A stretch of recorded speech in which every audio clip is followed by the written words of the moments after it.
OK, we've got the latest from the Netherlands. Now let's get the latest from Spain and to speak to our Spanish football expert, Álvaro Montero. Great to speak to you as always, Álvaro. Thank you for joining us. OK, so we've got to start with Kounde. We've mentioned Chelsea there, but of course we know the player is very keen on a move to Barcelona. Any chance that Chelsea could still get him, do you think? You mean Kounde? You mean the Jong? No, Kounde. Kounde. Well, it seems it's going to be almost impossible. Sorry, David. As far as I know, there was an agreement between Sevilla and Chelsea, close to 55 million euros plus 10 in bonus.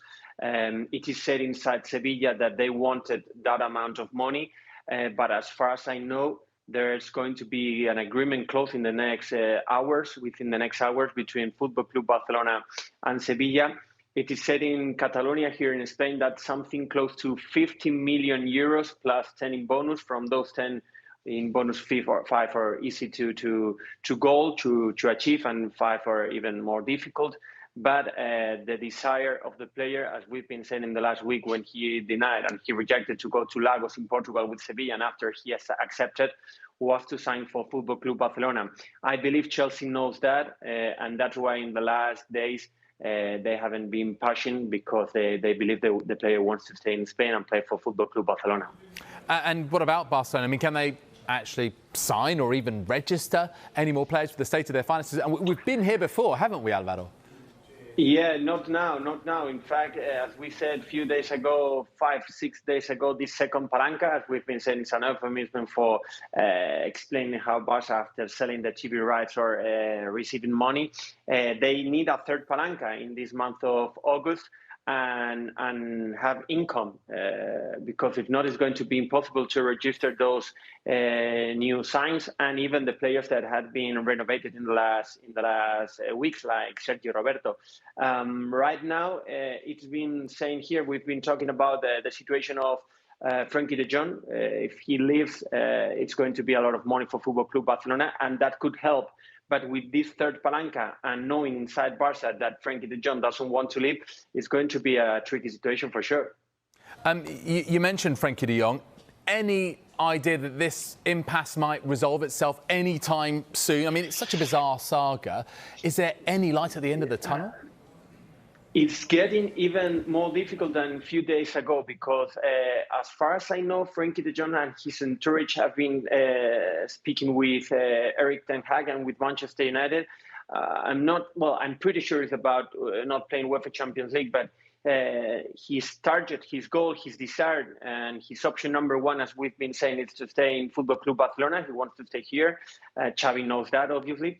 But not playing the UEFA Champions League, as it happens with Cristiano Ronaldo, makes the player also do not see with positive eyes the fact of leaving Barca to play for Manchester United. It's not my information, but someone has told me, in fact, in the last days, that the Frenkie de Jong entourage believe that in case, hypothetically, that he leaves, Chelsea is even a better option than Manchester United, things that I didn't know a few weeks ago, obviously.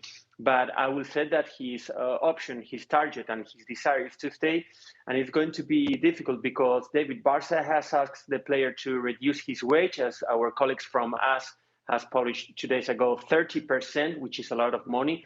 And the players believe that after postponing, after the COVID 2 years ago, the year that he was going to receive, or he's going to receive his wage, it's not fair enough for him to get reduced the salary in such amount of money. So it's going to be difficult, because it is said that Barca have been speaking with the player and saying there are two options. First, you have to leave. We are going to sell you those famous 80 million euros from Manchester United or Chelsea will be amazing for us. And second, if not, and if you want to stay, you have to reduce your wage. It's a tricky one, isn't it? Let's talk about Cristiano Ronaldo. You mentioned it briefly there. Atletico Madrid ruling out a move for, I mean, come on. Could you ever see it? Can you ever see Ronaldo in the red and white stripes of Atleti? Football has shown us very difficult things to imagine, and after it had happened. For instance, Florentino Perez could sign Ronaldo Nazario the 31st August many years ago, 5 minutes before midnight. So everything can happen. What I know is that the player has been offered by his agent to Atletico de Madrid, at least to the club. And there have been two reactions. Today, here in Madrid, the Association of Peñas, which are the group of the fans, had written an open letter and a statement saying that they don't want Cristiano to sign because they believe he doesn't worth to wear Atletico de Madrid t-shirt. You know, there's been a lot of things after he played for Real Madrid and with Juventus in that famous UEFA Champions League leg when he scored 3 goals, and there were quite a lot of insults and bad gestures.